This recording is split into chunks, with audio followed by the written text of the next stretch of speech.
started innocently enough. Sarah had always wanted a parrot. After years of saving, she finally bought one from a local breeder. A beautiful, vibrant green parrot with an elegant yellow crest named Milo.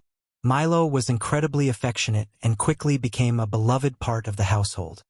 He would mimic the sounds of her voice, repeating phrases she'd say, like, "Good morning," and "I love you," but things began to change after a few months. Milo started saying strange things. At first, it was subtle, just a few odd words and sentences that didn't seem to fit.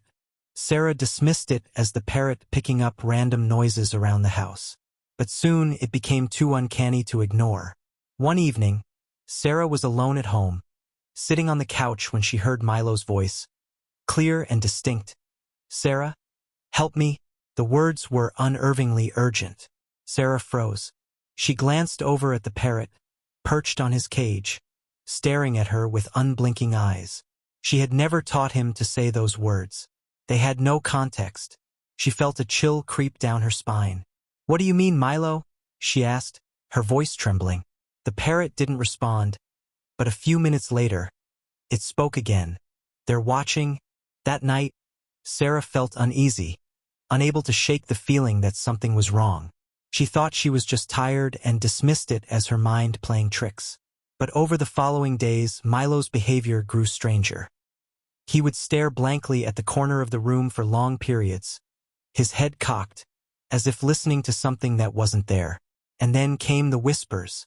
Late at night, she would hear faint voices, distorted and unintelligible, coming from Milo's cage. Sarah's heart raced when she realized the voices sounded just like hers. The next evening, after another night of strange whispers, Sarah decided to get some answers. She recorded the sounds Milo made, and after reviewing the tape, she heard it clearly. "Sarah, I'm not alone. Help me. Help me." Terrified, Sarah began researching the previous owners of the parrot. To her horror, she discovered that Milo had once belonged to a woman who had mysteriously vanished a year ago. Rumors suggested foul play. The strange behavior and unsettling words now made sense. Milo wasn't just mimicking sounds. He was reliving the final moments of the woman who had owned him. It wasn't a parrot at all, it was a vessel, and someone or something was trying to communicate through it. From that night on, Sarah couldn't shake the feeling that someone was watching her. Milo continued to whisper, but now, she could no longer tell where the voice ended and her own began. The line between the parrot and the woman had blurred.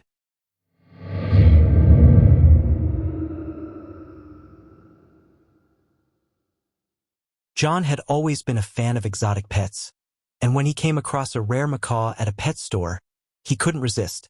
The bird, with its vibrant blue and gold feathers, had a regal presence, and the storekeeper mentioned it had been trained to mimic human speech with incredible accuracy.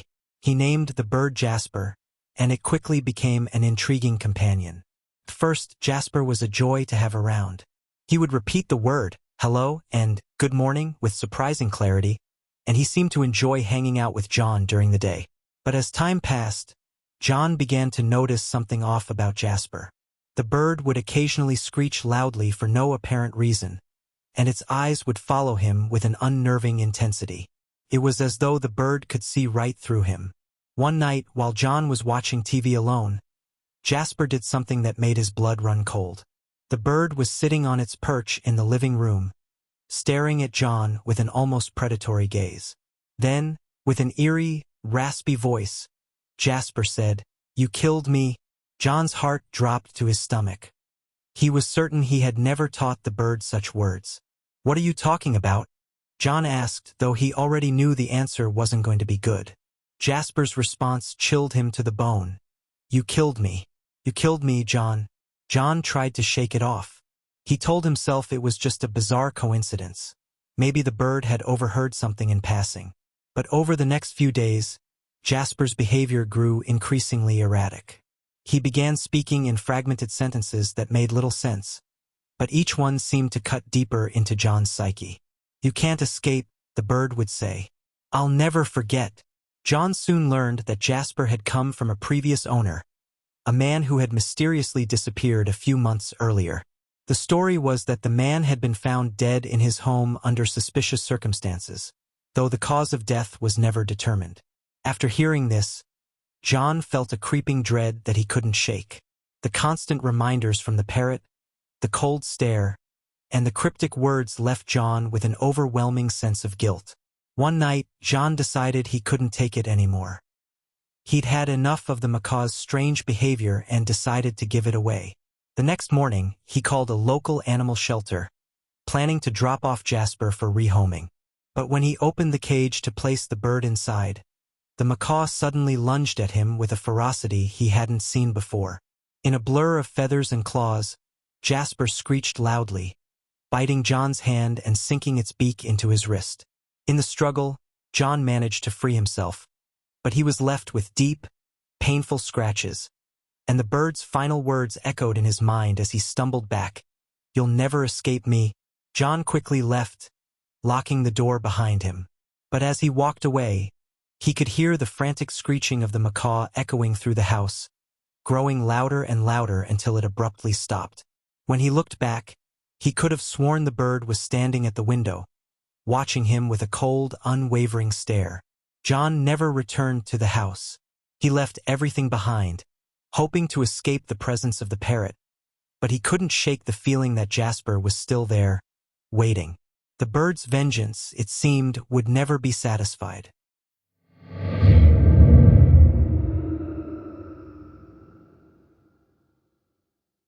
Elena had always loved animals, so when she inherited her late uncle's African gray parrot, Toby, she welcomed the bird into her home with open arms. Her uncle had always doted on Toby, often claiming the bird was unusually intelligent, but Elena didn't think much of it. She assumed Toby was just a regular parrot, albeit one with an uncanny knack for mimicking human speech. At first, Toby brought comfort to Elena, especially as she coped with her uncle's passing. The parrot would often repeat phrases her uncle used to say like, "Don't forget the coffee," and "time for bed." It was almost like having a piece of him still around.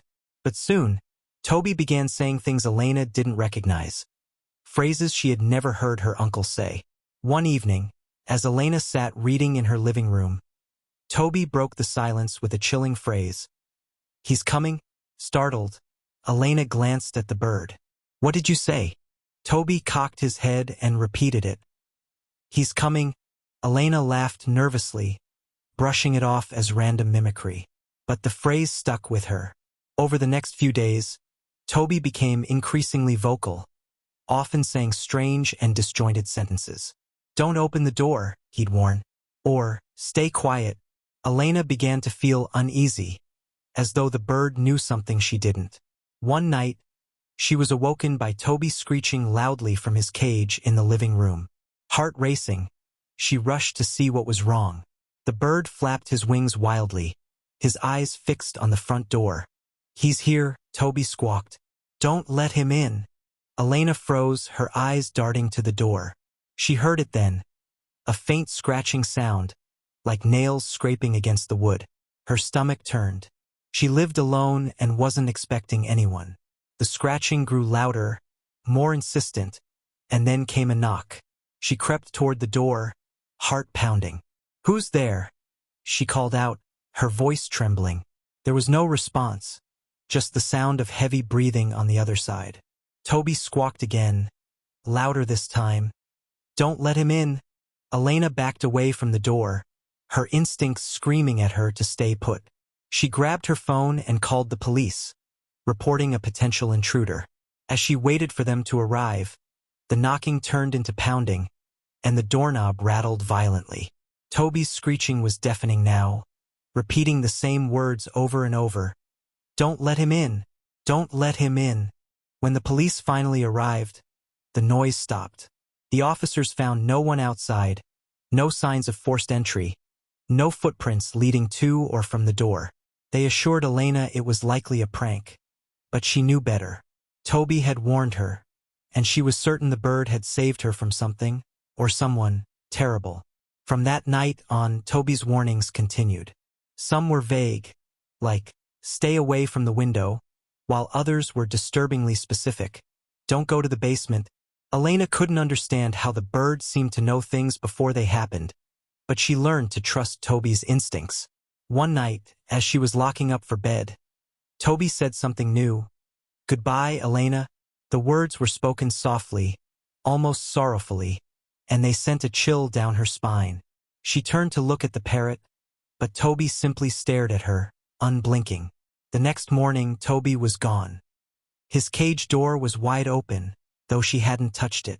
She searched everywhere but found no trace of him. It was as though he had vanished. Elena still doesn't know who or what Toby had been warning her about, but she's certain of one thing. Without the parrot, she feels exposed, as though whatever had been outside that night is still watching, waiting for the right moment to return.